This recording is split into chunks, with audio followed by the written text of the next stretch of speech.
पूर्णमिदं पूर्णात् पूर्णमुदच्यते पूर्णस्य पूर्णमादाय पूर्णमेवावशिष्यते। ओम शांति ही शांति ही शांति ही।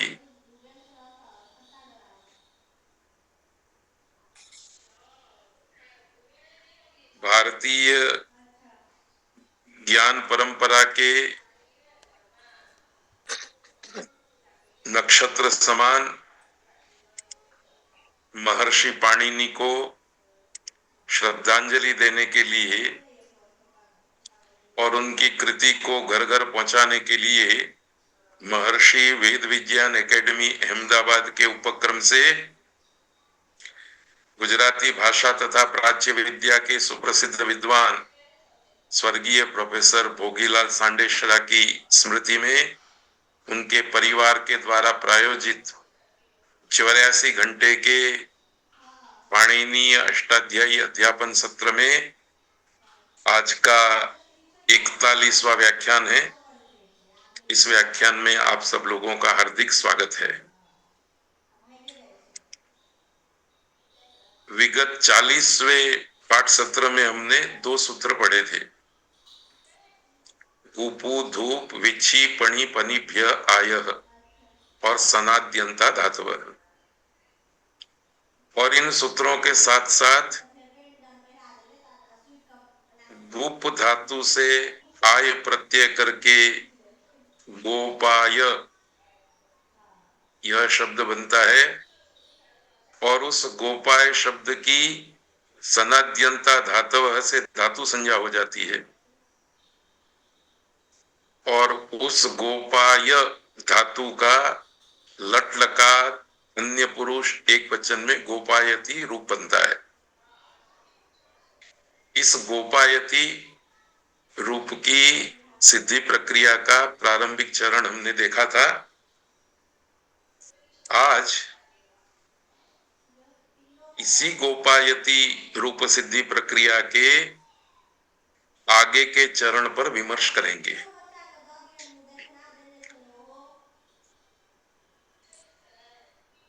सबसे पहले आपको 4 बातें याद रखनी है। स्मरणीय है कि किसी भी पद की रूप सिद्धि प्रक्रिया में 4 चरण होते हैं। किसी भी, ये विशेष शब्द है। संस्कृत भाषा में जितने भी पद हैं, चाहे कारक पद, चाहे क्रियापद, चाहे सुबंत पद, चाहे तिगंत पद, उसकी अष्टाध्यायी के सूत्रों के द्वारा रूप सिद्धि की प्रक्रिया हम करेंगे, तब 4 चरण होंगे। प्रथम चरण में क्या करना है, इसकी जानकारी हमको रखनी है। प्रथम चरण में प्रकृति प्रत्यय का संयोजन किया जाता है। पिछले पाठों में भी ये बात 2-4 प्रसंग में हमने कही है। तो प्रकृति 2 है पाणिनीय अष्टाध्यायी में, धातु और प्रातिपदिक, और प्रत्यय बहुत सारे हैं। तो धातु रूप प्रकृति से और प्रातिपदिक रूप प्रकृति से प्रत्यय का संयोजन किया जाता है। ये पहला चरण है रूप सिद्धि प्रक्रिया का। और इस संदर्भ में यह भी याद रखना है कि इस पहले चरण को संपन्न करने के लिए अष्टाध्यायी के 3 अध्याय हमारी सेवा में रहते हैं। तृतीय अध्याय, चतुर्थ अध्याय और पंचम अध्याय। इसका सीधा सा मतलब हुआ पहला, दूसरा अध्याय, छठा, सातवां, आठवां अध्याय। ये 5 अध्याय इस चरण में छुपे हुए रहते हैं। प्रकट रूप से तृतीय, चतुर्थ, पंचम अध्याय के सूत्र ही काम में आते हैं उनका ही विनियोग किया जाता है। तो प्रथम चरण की जितनी भी रूप सिद्धि प्रक्रिया है, हमारा मन, हमारी आंखें तीसरे, चौथे, पांचवें अध्याय पर जानी चाहिए। ये पहली बात। दूसरे चरण में प्रत्यय भाग में आदेश तथा आगम का विधि किया जाता है। इसके लिए प्रायः अनिवार्य रूप से इत संज्ञा, लोपादेश और अदर्शन का कार्य होगा। ये लोपादेश आदेश में आ जाता है। लोपादेश करने से पहले इत संज्ञा करनी पड़ती है। इत संज्ञा होगी, लोपादेश होगा और लोपादेश के फल स्वरूप अदर्शन हो जाएगा प्रत्यय भाग में। और दूसरी बात, इस चरण में अष्टाध्यायी के प्रायः षष्ठ, सप्तम तथा अष्टम अध्याय में से एक या एकाधिक सूत्रों का विनियोग करना होता है। इत संज्ञा, लोप, अदर्शन, इसके लिए पहले अध्याय के सूत्र काम में आते हैं। ये बात हमने पिछले व्याख्यान में बहुत विस्तार से विचार ली है। इसके अतिरिक्त जो आदेश और आगम है वो अष्टाध्यायी के छठे, सातवें, आठवें अध्याय में आएंगे। कहीं एक आदेश होगा, कहीं अनेक हो सकता है, कहीं एक आगम होगा, कहीं अनेक आगम हो सकता है। होगा आदेश और आगम दो ही। तो ये बात भी दूसरे चरण में आपको याद रखनी है। दूसरी तरह से मैं इस बात को कहूं तो पहले चरण में हमारी दृष्टि के समक्ष तीसरा, चौथा, पांचवा अध्याय होगा। उसमें भी एक सूक्ष्म दृष्टि करेंगे तो धातु संज्ञक प्रातिपदिक होगा, सॉरी, धातु संज्ञक प्रकृति होगी तो तीसरा अध्याय, और प्रातिपदिक संज्ञक प्रकृति होगी तो चौथा और पांचवा अध्याय दृष्टि में रखने हैं। दूसरे चरण में अनिवार्य रूप से एक तो इत संज्ञा, लोप, अदर्शन का कार्य चलेगा। इसके लिए सूत्र पहले अध्याय में पहले पाद में है, पहले अध्याय में है। इत संज्ञा पहले अध्याय के तीसरे पाद में, लोपादेश भी पहले अध्याय के तीसरे पाद में, और लोप किसे कहते हैं इस संज्ञा को बताने वाला सूत्र पहले अध्याय के पहले पाद में।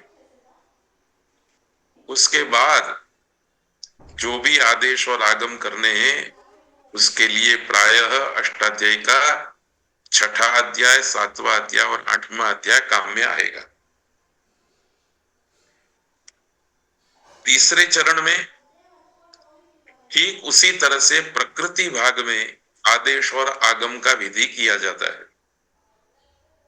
इसके लिए भी प्रायः अनिवार्य रूप से इत संज्ञा, लोप, अदर्शन होगा। और अष्टाध्यायी के ये थोड़ा हिस्सा बचा बड़ा है, 2.4 अर्थात दूसरे अध्याय का चौथा पाद, जिसमें से हमने एक दो सूत्र पढ़े। अद धातु को घस आदेश होता है तो अद प्रकृति है, उसको घस आदेश होगा। ऐसे ही अस धातु को भू आदेश होगा। ये सब दूसरे अध्याय के चौथे पाद में है। ये धातु रूप प्रकृति के अवसर पर उपयोगी बनेंगे। बाकी छठे, सातवें, आठवें अध्याय में से कभी एक या एक से अधिक सूत्रों का विनियोग करना होगा। और फिर चौथे चरण में प्रकृति तथा प्रत्यय का एकीकरण करना होता है। इसके लिए प्रायः संहिता संज्ञा करनी होती है। ये संहिता संज्ञा हम पढ़ चुके हैं पहले अध्याय के चौथे पाद के अंतिम सूत्र में। परः सन्निकर्षः संहिता और विरामो अवसानम, ऐसे दो सूत्र से संहिता संज्ञा और अवसान संज्ञा कर चुके। ये संहिता संज्ञा होगी, उसके बाद संहितायाम अधिकार के नीचे आने वाले सूत्रों से कुछ आदेश होंगे और कभी कभी आगम का विधि किया जाएगा। तो इस तरह से 4 चरण हमें याद रखने हैं। संक्षेप से कहना हो तो सुबंत तथा तिगंत किसी भी पद की रूप सिद्धि प्रक्रिया में प्रकृति तथा प्रत्यय का संयोजन पहला चरण, उसके बाद प्रत्यय भाग में आदेश तथा आगम दूसरा चरण, प्रकृति भाग में आदेश और आगम तीसरा चरण, और सबसे अंत में चौथे चरण में प्रकृति प्रत्यय का एकीकरण करना होता है, जिसमें भी अंततः कोई न कोई आदेश का विधि किया जाता है प्रकृति प्रत्यय के एकीकरण के अवसर पर। ये 4 बात व्यवहारिक जीवन में भी बहुत सटीक रूप से लागू होती है। सबसे पहले तो दो व्यक्ति एक दूसरे के पास आते हैं। जब दो व्यक्ति एक दूसरे के पास आते हैं तो पहला चरण पूरा होता है। दूसरे चरण में पास आए हुए एक व्यक्ति को अपना परिष्कार करना होता है, अपने में थोड़ा सा फेरफार करना होता है, और एक को ही नहीं करना होता, दूसरे को भी करना पड़ता है। तो दूसरा व्यक्ति भी पहले व्यक्ति की तरह ही अपने में थोड़ा सा फेरफार करता है। इसी फेरफार को, इसी परिवर्तन को हम आदेश और आगम के रूप में व्याकरण शास्त्र में कहते हैं। और फिर परस्पर मिले हुए दो व्यक्ति अपने अपने में आवश्यक परिवर्तन कर लेते हैं, तब जा करके दोनों का एकीकरण होता है। और एकीकरण होता है तो मानो कि दोनों का पास पास आना दोनों को एक बना देता है, और एक होकर के वो व्यवहार जगत में अपनी भूमिका अदा करने के लिए स्वतंत्र हो जाते हैं, अपनी भूमिका अदा करते हैं। व्यवहार जगत में उनकी प्रसिद्धि हो करके वे अपने आप को सार्थक बनाते हैं। भाषा में भी यही परिस्थिति है, जो आचार्य पाणिनि का अपना दर्शन है। एक प्रकृति एक प्रत्यय, पहले दोनों पास पास आएंगे, फिर प्रकृति और प्रत्यय दोनों भाग में कुछ अपेक्षित परिवर्तन होंगे। इन परिवर्तनों को आदेश और आगम के रूप में देखा गया है। प्रत्यय भाग में कुछ आदेश होगा, कुछ आगम होंगे। प्रकृति भाग में भी कुछ आदेश होंगे, कुछ आगम होंगे। आदेश और आगम के द्वारा प्रकृति भी परिष्कृत हो गई, प्रत्यय भी परिष्कृत हो गया, दोनों का परिष्कार पूरा हो गया तब चौथे चरण में दोनों का एकीकरण हो जाएगा, प्रकृति और प्रत्यय एक बन जाएंगे। जब एक बन जाएंगे तो वो भाषा में प्रयुक्त होंगे, उनका वाक्य में प्रयोग होगा, और जहां भी वाक्य में उनका प्रयोग होगा वो सार्थक बने रहेंगे। तो ये बात आज के पाठ की केंद्रवर्ती बात है। अब इसी परंपरा में हम रूप सिद्धि प्रक्रिया को देखेंगे। तो पिछले वर्ग में हमने देखा था कि गोपाय की धातु संज्ञा हुई,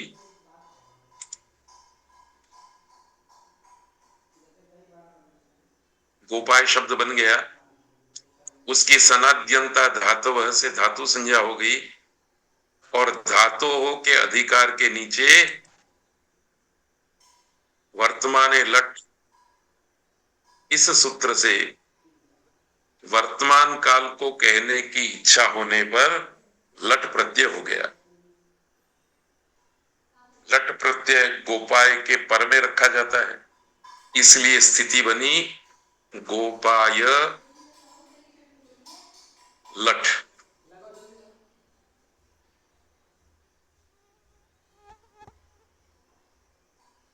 लट में से ट की इत संज्ञा हो गई, लोप हो गया, अदर्शन हो गया, तो स्थिति बनी गोपाय ल। अब इस स्थिति में हमें एक विशेष कार्य करना होता है, जो विवक्षा के अधीन है, पर वो विवक्षा संपूर्णतया मुक्त नहीं है। पाणिनीय अष्टाध्यायी के लह कर्मणि च भावे च कर्म केभ्य है, इस सूत्र के द्वारा एक व्यवस्था खड़ी की है। उस व्यवस्था के अंतर्गत आपको विवक्षा करनी है। याद रखिए, समग्र व्याकरण शास्त्र के अंदर विवक्षा भी दो प्रकार की है। एक प्रकार की विवक्षा में वक्ता पूर्णतया स्वतंत्र है, वो चाहे वो विवक्षा कर सकता है। पर दूसरे कुछ स्थान ऐसे हैं जहां वक्ता चाहे ऐसी विवक्षा नहीं कर सकता है, उसको शास्त्र कुछ मार्गदर्शन देते हैं, और शास्त्र के द्वारा, व्याकरण शास्त्र के द्वारा, अष्टाध्यायी के सूत्रों के द्वारा जो मार्गदर्शन दिया गया है, उस मार्गदर्शन के अनुरूप विवक्षा करनी होती है। दूसरे शब्दों में कहें तो विवक्षा शब्द का जब भी हम प्रयोग करेंगे व्याकरण शास्त्र में, रूप सिद्धि प्रक्रिया में, तो उसके दो स्वरूप होंगे। एक ससीम विवक्षा, सीमा के साथ की विवक्षा, मर्यादा के साथ की विवक्षा। ये सीमा, ये मर्यादा व्याकरण शास्त्र स्वयं देता है, अष्टाध्यायी के सूत्र स्वयं देते हैं। और दूसरी विवक्षा असीम व्यवस्था है, अमर्यादित व्यवस्था है, उसमें वक्ता स्वतंत्र है, वो चाहे उस प्रकार की विवक्षा कर सकता है। तो समय आने पर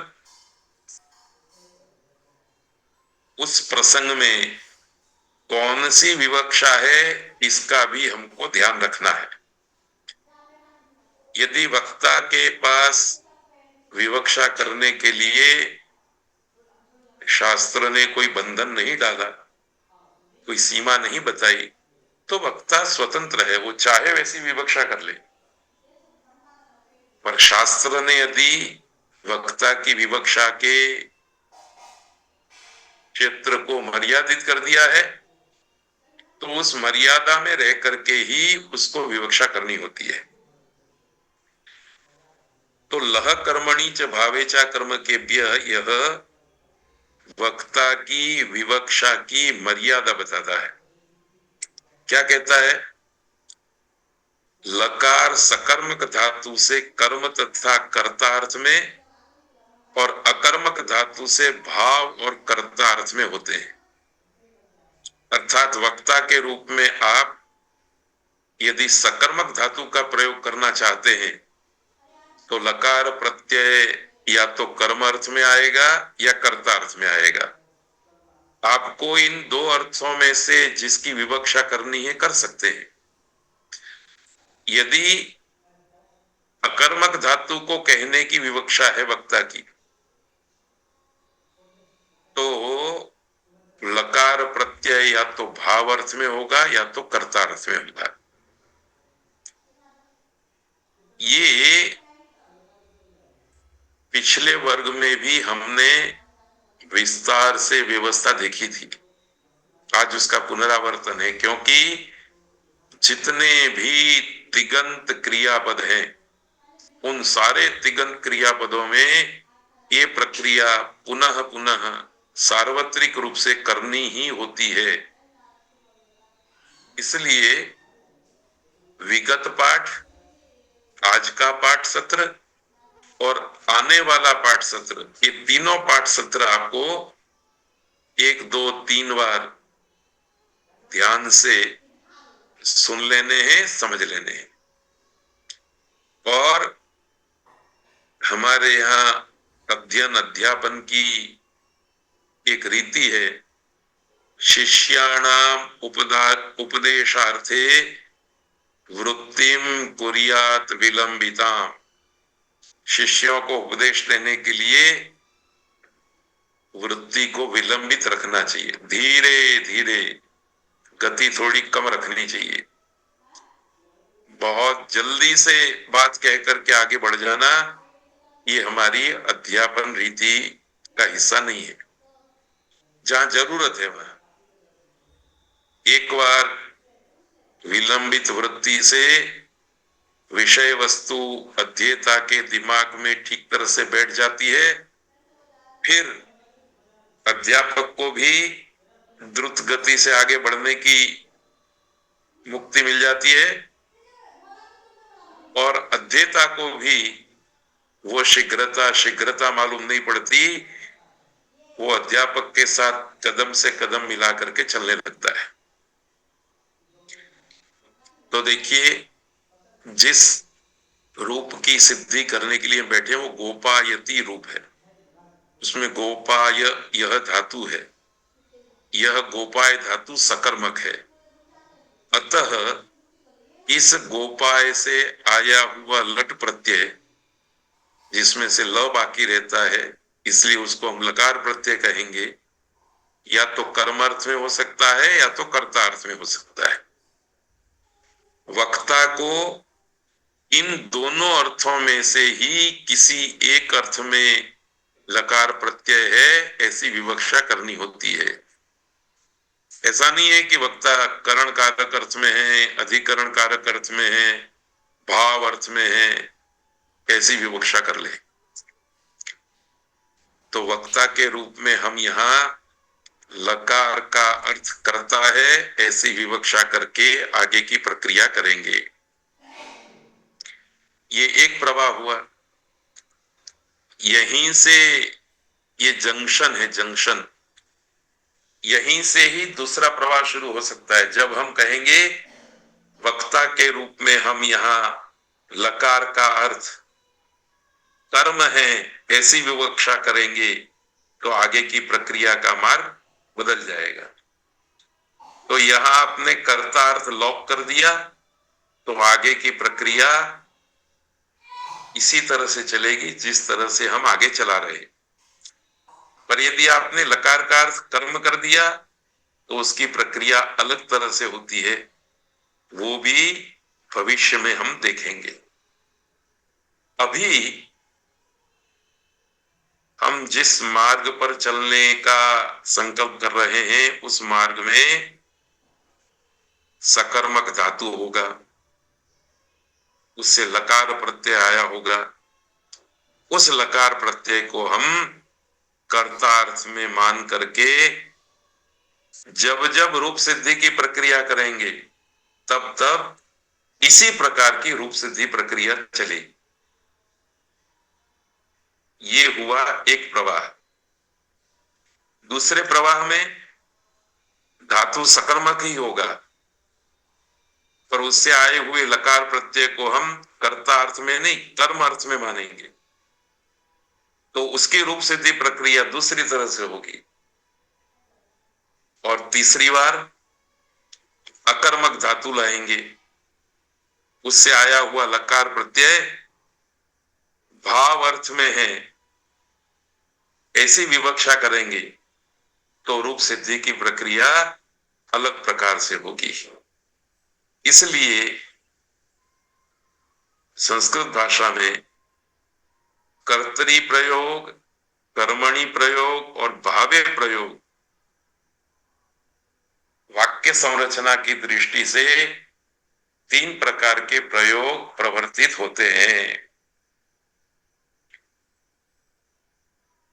तो यहां मैं आपको खड़ा करके पूछूं कि संस्कृत भाषा में कर्तरी प्रयोग अर्थात कर्तृवाच्य, कर्म प्रयोग अर्थात कर्मवाच्य, भावे प्रयोग अर्थात भाववाच्य निश्चित कैसे होता है, उसके निश्चित करने का पॉइंट कहां है, तो आपको इस प्रकार से उत्तर देना है कि लह कर्मणि च भावे चा कर्म के व्यय, ये सूत्र हमें सकर्मक धातु से दो प्रकार की विवक्षा करने के लिए कहता है, कर्तार्थ में और कर्मार्थ में। तो सकर्मक धातुओं के दो वाच्य बनेंगे, कर्तरी और कर्मणि, और अकर्मक धातु होगा तो उसके दो वाच्य बनेंगे, कर्तरी और भावे। चूंकि सकर्मक में भी कर्तरी प्रयोग बन रहा है, अकर्मक में भी कर्तरी प्रयोग बन रहा है, इसलिए दोनों की रूप सिद्धि प्रक्रिया एक जैसी ही होती है। इसलिए सकर्मक की कर्तरी प्रक्रिया, अकर्मक की कर्तरी प्रक्रिया एक ही तरह से रूप सिद्धि करेगी, जबकि सकर्मक की रूप सिद्धि प्रक्रिया करते हुए ल का अर्थ कर्म मानेंगे तब अलग से प्रक्रिया होगी, और अकर्मक धातु की रूप सिद्धि प्रक्रिया करते हुए लकार का अर्थ भाव मानेंगे तब उसकी रूप सिद्धि प्रक्रिया अलग होगी। मुझे नहीं लगता है कि दुनिया की किसी भी भाषा में वाच्य परिवर्तन का बिंदु इस तरह से उजागर किया गया। हिंदी गुजराती में भी वाच्य परिवर्तन के वाक्यों को हम पढ़ते हैं, पढ़ाते हैं, परीक्षा में उसका प्रश्न भी आता है, मैं खा रहा हूं, मेरे द्वारा खाया जा रहा है, इत्यादि वाक्य संरचना की बात करते हैं। पर ऐसा परिवर्तन का टर्निंग पॉइंट क्या है, इसको उंगली रख करके बताने वाला कोई उपाय आधुनिक भाषाओं में नहीं है, संस्कृत में है, जो इस सूत्र के अंदर है।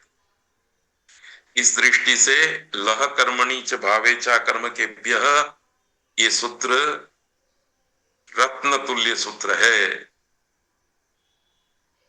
इतनी बात करके हम आगे बढ़ेंगे।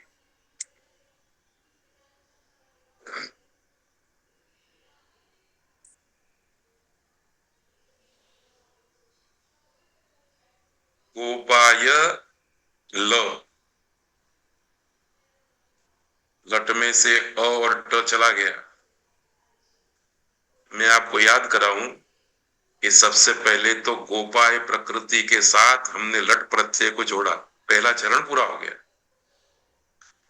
फिर दूसरे चरण में क्या करना था, ये जो प्रत्यय भाग है इसमें आदेश और आगम की प्रक्रिया करनी है। तो बस अब जो हम प्रक्रिया करेंगे उसको संक्षेप से कहना है।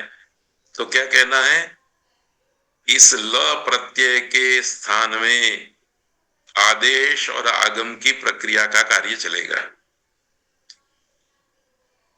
तो सबसे पहले लस्य इस अधिकार के नीचे एक सूत्र आता है, पिप्तस्जी सिप्तस्थ मिप्वस्मस्त आताम ज था साताम ध्वम इटवही मही। ये 18 प्रत्यय है। यह सूत्र आदेश विधि करने वाला सूत्र है। अभी तक हमने इस सूत्र को पढ़ा नहीं है, पर इसकी चर्चा तो विगत व्याख्यानों में 2-1 बार आ चुकी है। और कई व्याख्यानों के प्रारंभ में हमने सु औजस अम औटसस इन 21 प्रत्ययों का पारायण किया था, और तिप्तस जी सिप्तस्थ इन 18 प्रत्ययों का पारायण किया था, और आग्रह रखा था कि 21 और 18 प्रत्ययों का प्रत्येक अध्येता को कंठस्थीकरण कर लेना है। खैर, अब अपनी सीधी बात पर आते हैं।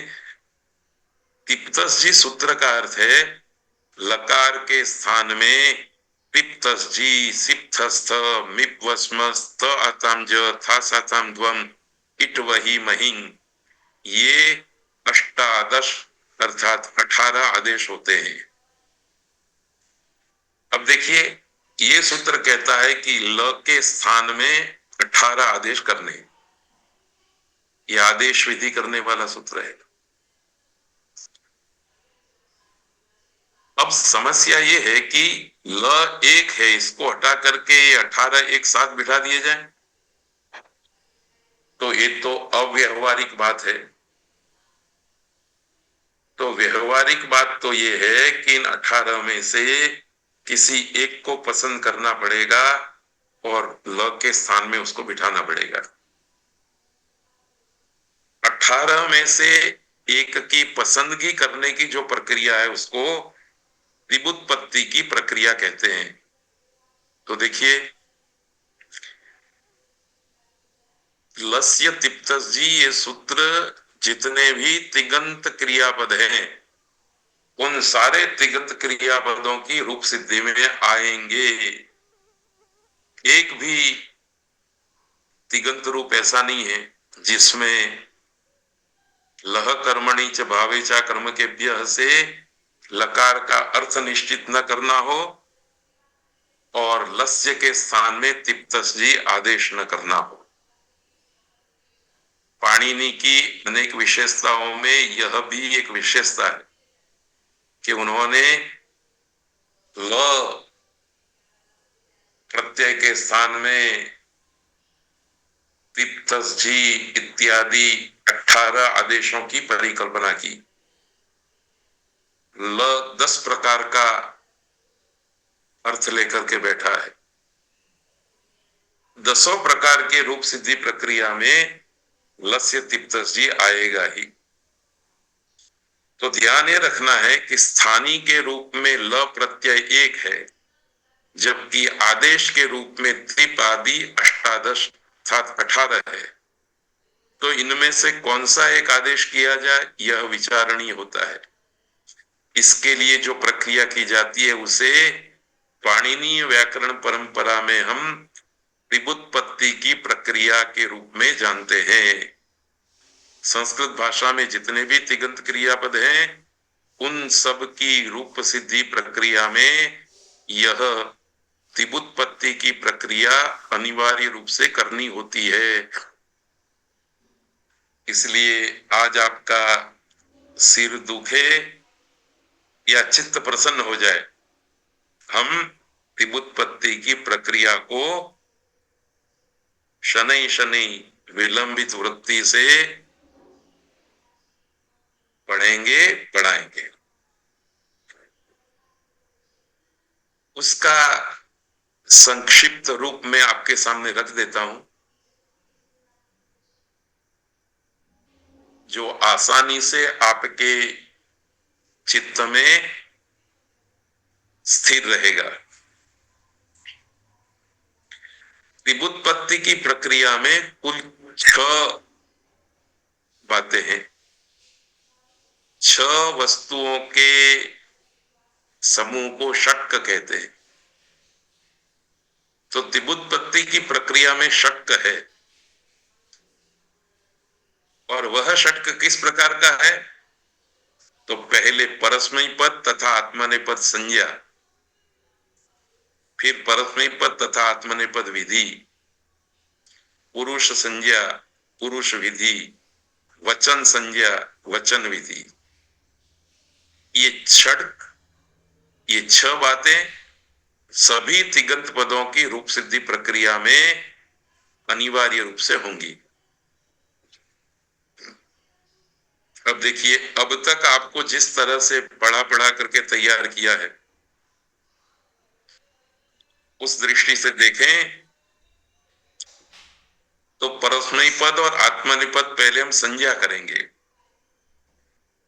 और जिसकी आत्मनेपद परस्मयी पद संज्ञा हो गई है, उसका कहां कहां प्रयोग करना है, उसके लिए हम विधि सूत्र पढ़ेंगे।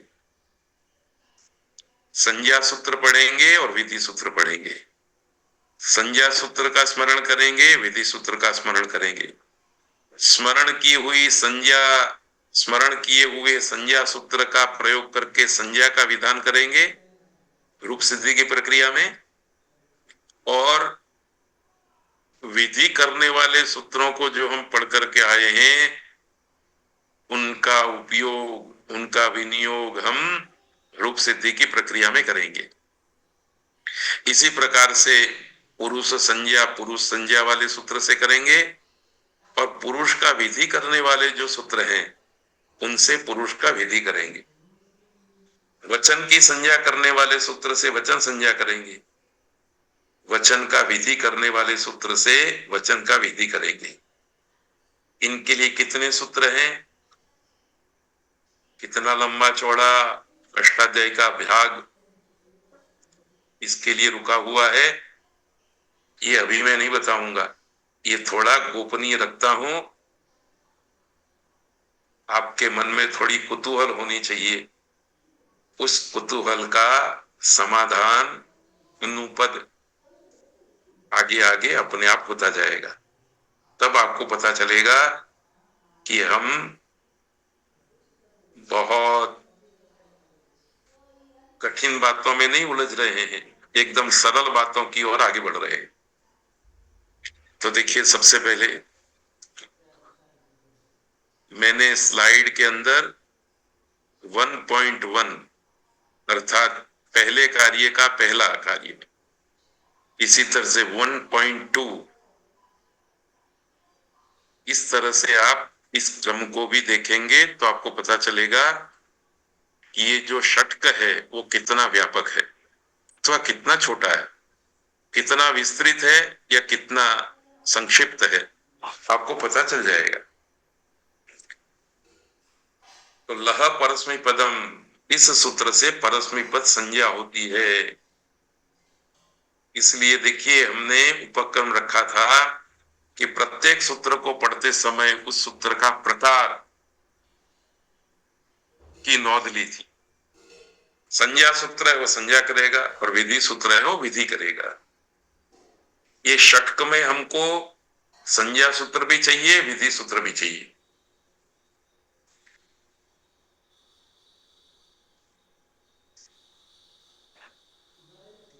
तो आपको ध्यान रखना है, लह परस्मै पदम, ये परस्मै पद संज्ञा करने वाला सूत्र है।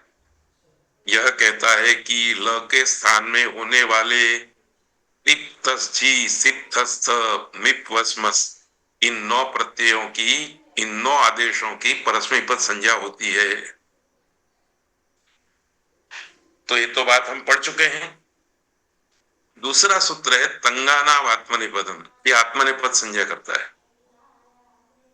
पूरी अष्टाध्यायी में परस्मै पद संज्ञा करने वाला एक सूत्र, आत्मनेपद संज्ञा करने वाला एक सूत्र है, संज्ञा करने वाला एक सूत्र है, विधि करने वाले अनेक सूत्र है।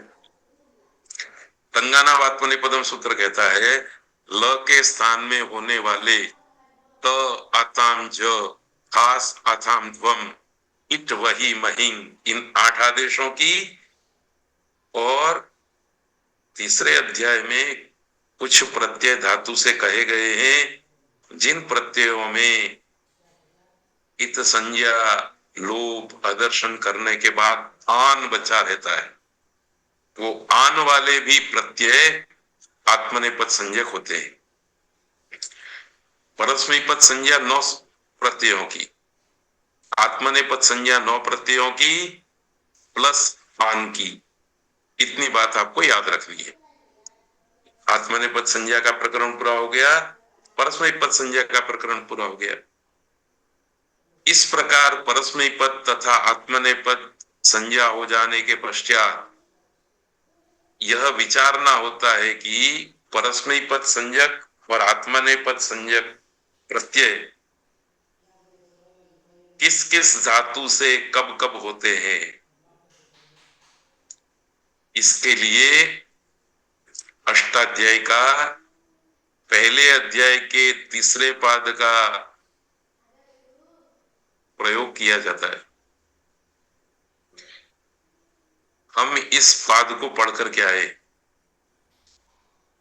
पर अपनी व्यवस्था के अनुसार हमने इन 3 प्रमुख सूत्रों को पढ़ा है जो आज हमारे उपयोग में आए हैं। इसके अतिरिक्त आप जब किसी रूप सिद्धि प्रक्रिया करने के लिए बैठे और उसमें आत्मनेपद पद दिखाई दे तो 3, 1, 12 के नीचे के सूत्रों में देखिए, परस्मैपद दिखाई दे तो 1, 3, 78 के बाद के सूत्रों में देखिए, और उभय पद दिखाई दे तो ये सूत्र है 1, 3, 72 वाला। तो अभी तो आपको ये 3 सूत्र याद रखने हैं जो आत्मनेपद और परस्मैपद का विधि करते हैं।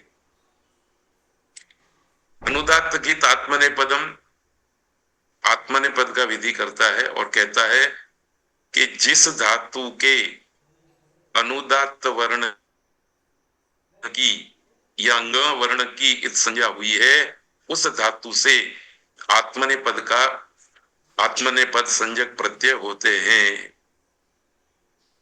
तो धातु देखना पड़ेगा आपको, उस धातु में अनुदात्त वर्ण की संज्ञा हुई है या ग की संज्ञा हुई है। हमारे पास धातु है गोपाय, उसमें अनुदात्त वर्ण की भी कोई संज्ञा नहीं हुई, ग की भी कोई संज्ञा नहीं हुई। इसलिए प्रस्तुत प्रसंग में जो गोपाय धातु है उसके किसी अनुदात्त वर्ण की या किसी ग वर्ण की संज्ञा नहीं हुई है, अतः इस विधि सूत्र की प्रवृत्ति यहां नहीं होगी।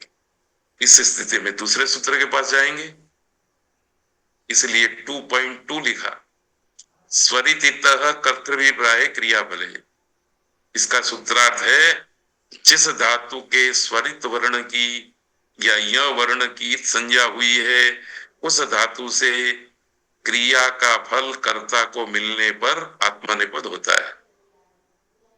यहां भी यही स्थिति है, गोपाय धातु में न तो किसी स्वरित वर्ण की संज्ञा हुई है न तो य वर्ण की संज्ञा हुई है, इसलिए इस सूत्र की प्रवृत्ति भी यहां नहीं होती है।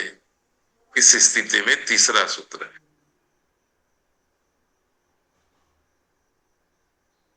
धातुओं से शेष रहे धातुओं से परस्मैपद होता है।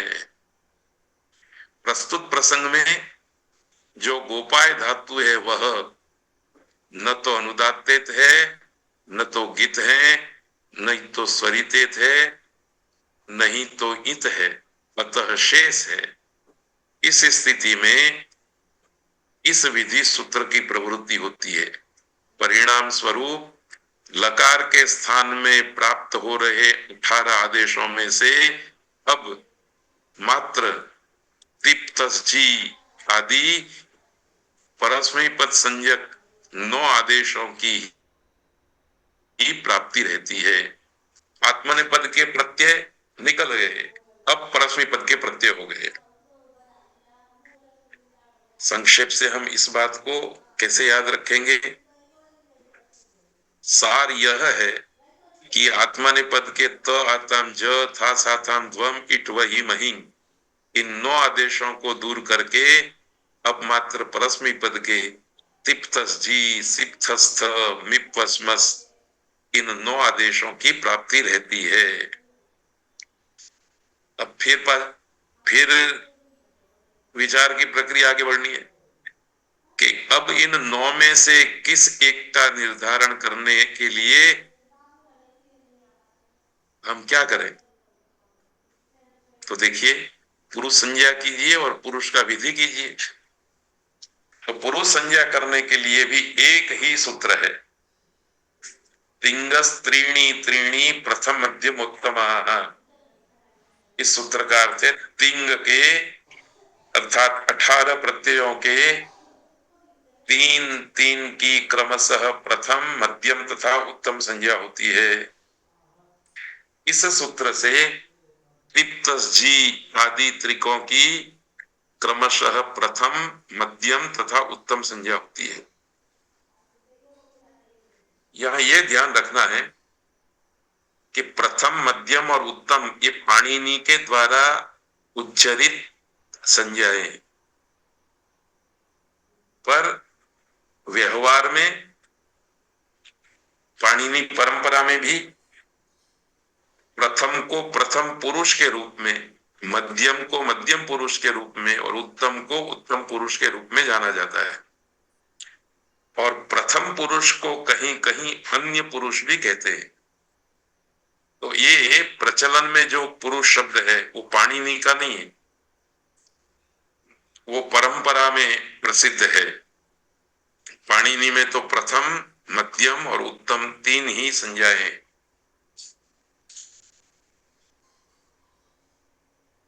इस प्रकार से तिप्तस जी इन 3 की प्रथम संज्ञा हो गई, सिप्तस्थ इन 3 की मध्यम संज्ञा हो गई, मिप्वस्मस इन 3 की उत्तम संज्ञा हो गई, त आताम ज इन 3 की प्रथम संज्ञा हो गई, खास आथाम ध्वम इन 3 की मध्यम संज्ञा हो गई, इट वही महिंग इन 3 की उत्तम संज्ञा हो गई। प्रथम मध्यम उत्तम को पुरुष भी कहते हैं, इसलिए पीछे पुरुष शब्द भी लिख दिया है। अब ये विचारना है कि प्रथम पुरुष कब होगा, मध्यम पुरुष कब होगा, उत्तम पुरुष कब होगा। इसके लिए 3 विधि सूत्र हैं, इसलिए चौथा कार्य है पुरुष विधि का। ये तीनों सूत्र भी हम पढ़ चुके हैं, विस्तार से पढ़ चुके हैं। यदि आपको स्मरण में न हो तो आपको वह व्याख्यान भी सुन लेना है जिसमें इन 3 सूत्रों को हमने पढ़ाया है। युष्मद्युपपदे समानाधिकरणे स्थानिन्यपि मध्यमः अस्मद्युत्तमः शेषे प्रथम। इन तीनों सूत्रों की संरचना युष्मदी और मध्यमः, बाकी के उपपदे समानाधिकरणे स्थानिन्यपि ये अनुवृत्ति से इसमें भी लागू होंगे और इसमें भी लागू होंगे। तो मैं आपके सामने तीनों सूत्रों को एक जैसे रूप में पढ़ करके सुनाता हूं। युष्मदी उपपदे समानाधिकरणे स्थानिन्यपि मध्यमः, अस्मदी उपपदे समानाधिकरणे स्थानिन्यपि उत्तमः, शेषे उपपदे समानाधिकरणे स्थानिन्यपि प्रथमः। इस प्रकार के 3 सूत्र हैं। इन 3 सूत्रों से महर्षि पाणिनि ने कौन से पुरुष संज्ञक आदेश को कब कहना है इसका अद्भुत विधि किया है। अद्भुत इसलिए है कि first person, second person, third person, ये पर्सन का कॉन्सेप्ट जो है वो इन सूत्रों के द्वारा अभिव्यक्त किया गया है। यह भी अपने आप में पाणिनि व्याकरण की एक विशेषता है। युष्मद्युपपदे समानाधिकरणे स्थानिन्यपि मध्यमः, इस सूत्र का अर्थ है तिंग प्रत्यय के द्वारा, आप ऐसा भी कह सकते हैं कि ल प्रत्यय के द्वारा जिस कारक को कहा जा रहा होता है उसी कारक का वाचक युष्मद शब्द यदि उपपद में रहे तो लकार के स्थान में मध्यम पुरुष संज्ञक आदेश होते हैं। अब देखिए, तिंग प्रत्यय कहिए या ल प्रत्यय कहिए, वो कर्ता अर्थ में आएगा, कर्म अर्थ में आएगा, सकर्मक धातुओं से। तो यदि आपने ल प्रत्यय को अथवा ल के स्थान में आने वाले तिंग प्रत्यय को कर्ता अर्थ में कहा तो युष्मद शब्द कर्ता अर्थ में कर्ता कारक का वाचक होना चाहिए। और यदि आपने ल प्रत्यय या ल प्रत्यय के स्थान में आने वाला तिंग प्रत्यय कर्म अर्थ में निश्चित किया है तो कर्म कारक का वाचक युष्मद शब्द आएगा, तब मध्य पुरुष के प्रत्यय होंगे। तो ल प्रत्यय का अर्थ और ल प्रत्यय का अर्थ जो कारक है उसी कारक का वाचक युष्मद होगा तो मध्यम पुरुष होगा। ध्यातव्य है कि तिंग प्रत्यय के द्वारा किस कारक को कहना है और उस कारक का वाचक युष्मद रखना है, स्मद रखना है या शेष रखना है, ये दोनों बात वक्ता की विवक्षा के आधार पर निश्चित होती है। यहां तिंग प्रत्यय के द्वारा किस कारक को कहना है, इसमें शास्त्र ने मर्यादा रखी कि सकर्मक धातु हो तो दो कारक कह सकते हैं, कर्ता और कर्म। अकर्मक धातु हो तो कर्ता और भाव कह सकते हैं। पर एक बार आपने कर्ता कारक अर्थ कह दिया तिंग प्रत्यय के द्वारा अथवा ल प्रत्यय के द्वारा, तो उस कर्ता के लिए आप चाहो तो युष्मद शब्द का प्रयोग कर सकते हो, चाहो तो अस्मद या चाहो तो शेष। उसके लिए शास्त्र कुछ मर्यादा नहीं बनाता, वो वक्ता की अपनी विवक्षा के आधार पर है। वक्ता जब युष्मद को पसंद करेगा तो मध्यम पुरुष होगा, अस्मद को पसंद करेगा तो उत्तम पुरुष होगा और शेष को पसंद करेगा तो प्रथम पुरुष होगा, अन्य पुरुष होगा। पर शास्त्र ये फर्ज नहीं पड़ेगा कि आपको युष्मद का ही विवक्षा करनी है या अस्मद की विवक्षा करनी है। तो कारक की विवक्षा में कर्ता कारक या कर्म कारक ये मर्यादित विवक्षा है, पर कर्ता के रूप में युष्मद कहना, अस्मद कहना या शेष कहना ये अमर्यादित विवक्षा है। उसमें शास्त्र वक्ता के सामने कोई मर्यादा नहीं बांधता है, कोई व्यवस्था नहीं देता है।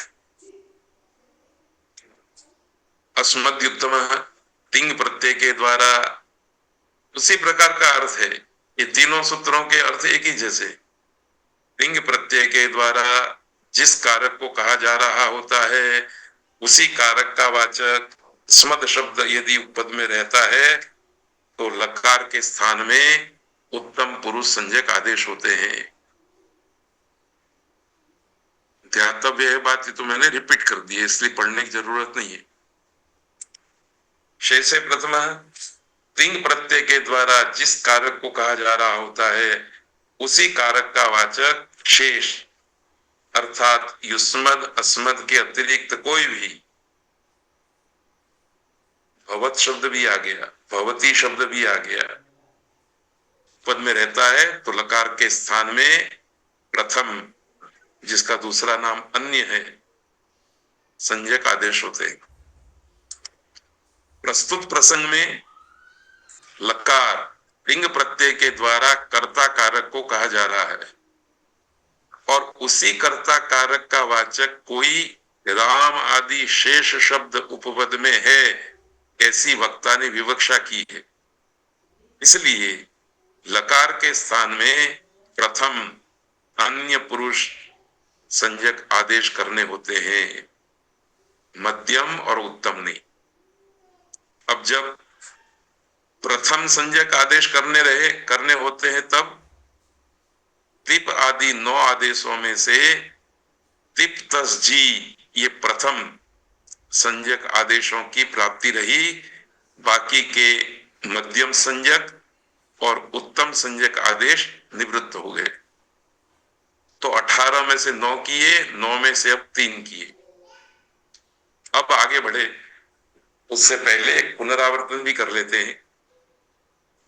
गोपाय ल, इस स्थिति में ल के स्थान में तिप आदि 18 आदेशों की प्राप्ति हुई।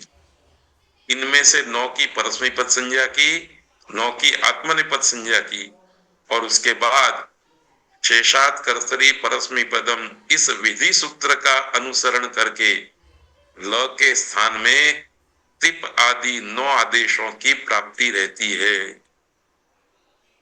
अब इन 9 आदेशों के त्रिक अर्थात 3-3 की क्रमशः प्रथम मध्यम तथा उत्तम संज्ञा करके शेषे प्रथम इस विधि सूत्र का अनुसरण करते हुए ल के स्थान में तिप तस जी इन 3 आदेशों की प्राप्ति रहती है। अब आगे 2 बात और। वचन संज्ञा करने वाला एक ही सूत्र है जिसको हम पढ़ चुके हैं। तान्येक वचन, द्विवचन, बहुवचनान्येकशः, उन त्रिक अर्थात 3 के समूह में से एक एक की क्रमशः एक वचन, द्विवचन तथा बहुवचन संज्ञा होती है। इस सूत्र से तिप तस जी इस त्रिक के एक एक की अर्थात तिप की एक वचन, तस की द्विवचन तथा जी की बहुवचन संज्ञा होती है। अब यह विचारना होता है कि एक वचन आदि का विधि किस प्रकार से करना है। इसके लिए विधि सूत्र के रूप में छठी बात, वचन विधि के लिए अष्टाध्यायी में मात्र 2 सूत्र है, बहुषु बहुवचनम और द्वैकयोर द्विवचनैक वचनै। इन 2 सूत्रों से महर्षि पाणिनि ने कौन सा वचन संज्ञक प्रत्यय या प्रत्यय आदेश कब करना होता है इसका विधि किया है। ध्यान ये रखना है कि यह विधि सुबंत में भी और तिगंत में भी दोनों प्रकार के रूपों की सिद्धि में आएगा। अभी तो हम तिगंत की ही रूप सिद्धि कर रहे हैं, पर सुबंत में भी ये आएगा। वचन विधि और वचन संज्ञा और वचन विधि। उस समय वचन संज्ञा करने वाला सूत्र और होगा, छोटा सा सूत्र है सुपह। और मैं आपको बता दूं ये सूत्र कहां है। ये सूत्र है, अभी हम जो सूत्र पढ़ करके आए, अभी जो हम तान्येक वचन, द्विवचन, बहुवचनान्येकशः ये जो सूत्र पढ़ करके आए, इसके नीचे ही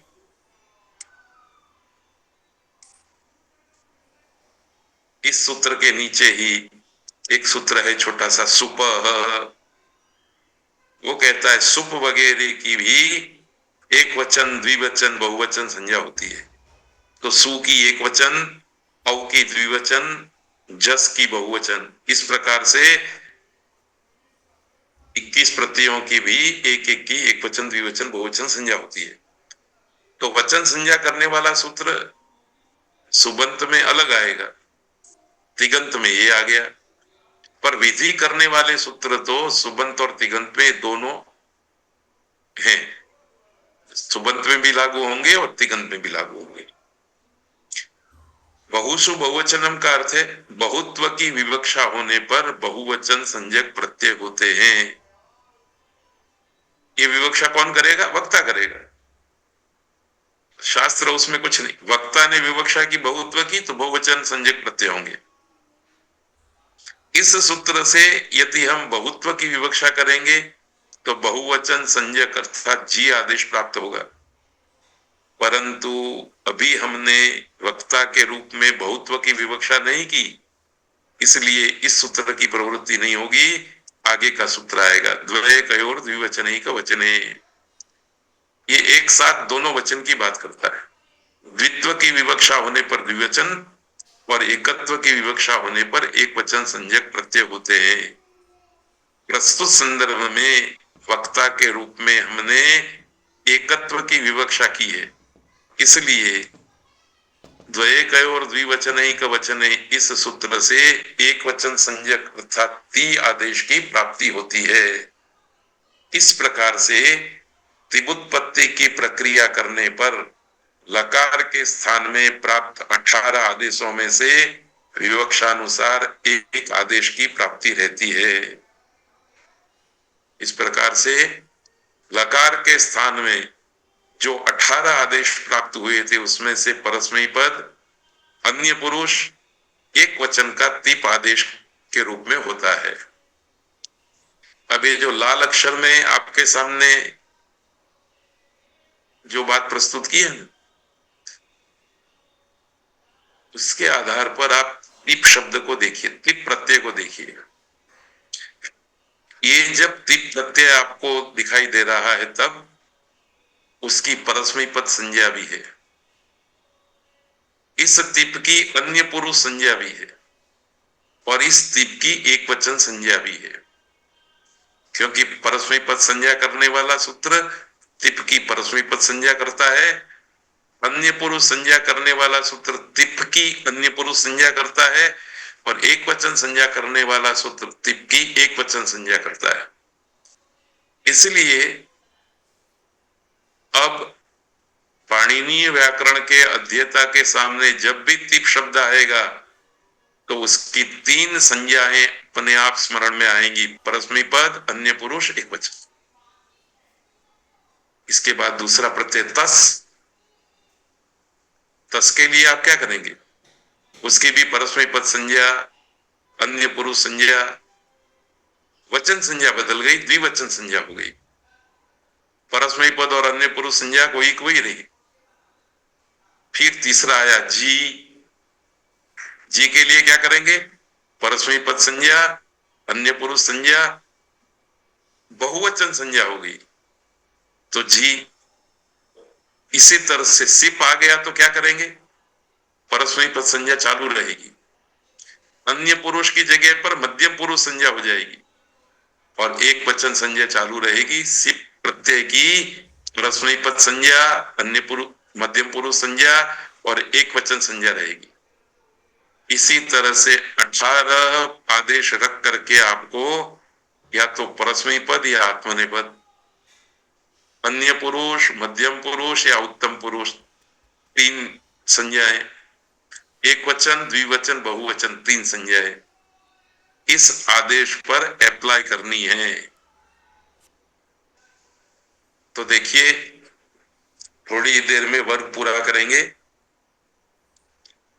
ये तिप आज हमारे सामने, हमारी आंखों के सामने है, वो विशेष तिप है, क्योंकि इस तिप की एक संज्ञा परस्मै पद है, एक संज्ञा अन्य पुरुष है, एक संज्ञा एक वचन है। 3 संज्ञा वाला ये तिप है, इसका बोध हमको हो रहा है। जिसने पाणिनि पढ़ा है इसको हो रहा है, जिसने पाणिनि नहीं पढ़ा उसके लिए तिप प्रत्यय मात्र है। ठीक इसी तरह से व्यवहार में हम किसी के घर जाएं तो कोई हमें अपने पुत्र का परिचय कराते हुए कहता है कि ये मेरा पुत्र है, तो उस पुत्र को देख करके हमें एक ही संज्ञा पता चलती है, ये पुत्र है। पर धीरे धीरे उसका परिचय बढ़ता जाता है तो पता चलता है ये छात्र है। फिर पता चलता है निर्व्यसनी है, फिर पता चलता है आज्ञाकारी है, फिर पता चलता है धार्मिक है, फिर पता चलता है परोपकारी है। तो एक दिन जिसको हमने पुत्र के रूप में जाना था,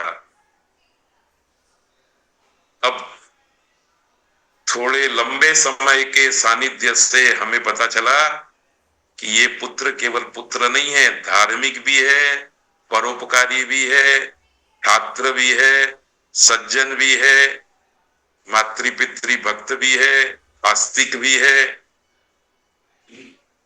कितने परिचय उसके होते जाएंगे। इस परिचय के साथ हमारा व्यवहार भी उसके साथ बदल के रहेगा। जब हमको जरूरत पड़ेगी तो धार्मिक के रूप में उसका हमको जो परिचय हुआ था उससे हम धर्म कार्य करा लेंगे या धर्म कार्य में सहयोग ले लेंगे। छात्र के रूप में उसका परिचय हुआ, प्रसंग आएगा तो छात्र के रूप में उसके साथ हम व्यवहार करेंगे। बस ये लोक में जिस प्रकार की व्यवस्था है उसी प्रकार की व्यवस्था शास्त्र में भी है। इसलिए मैं बिना मांगे सलाह देना चाहता हूं कि प्रत्येक व्यक्ति की अधिक से अधिक संज्ञाओं की जानकारी हमको होनी चाहिए, नाम की जानकारी होनी चाहिए। जैसे मैं अपने आप को, मेरा मुख्य नाम तो कमलेश है, पर अपने आप को पुत्र के नाम से भी जानता हूं कि मैं एक पिता का पुत्र हूं। मैं अपने आप को भाई के नाम से भी जानता हूं, मैं किसी एक भाई का भाई हूं, किसी बहन का भाई हूं। मैं अपने आप को पड़ोसी के रूप में भी जानता हूं, मैं अपने आप में अध्यापक के रूप में भी जानता हूं, मैं अपने आप को संस्कृत के अध्यापक के रूप में भी जानता हूं, मैं अपने आप को पिता के रूप में भी जानता हूं, मैं अपने आप को पति के रूप में भी जानता हूं। इतनी जानकारी मुझे है, इसलिए इन जानकारियों के आधार पर मैं अपनी अलग अलग भूमिका निभा करके अपने जीवन को सफल बना रहा हूं।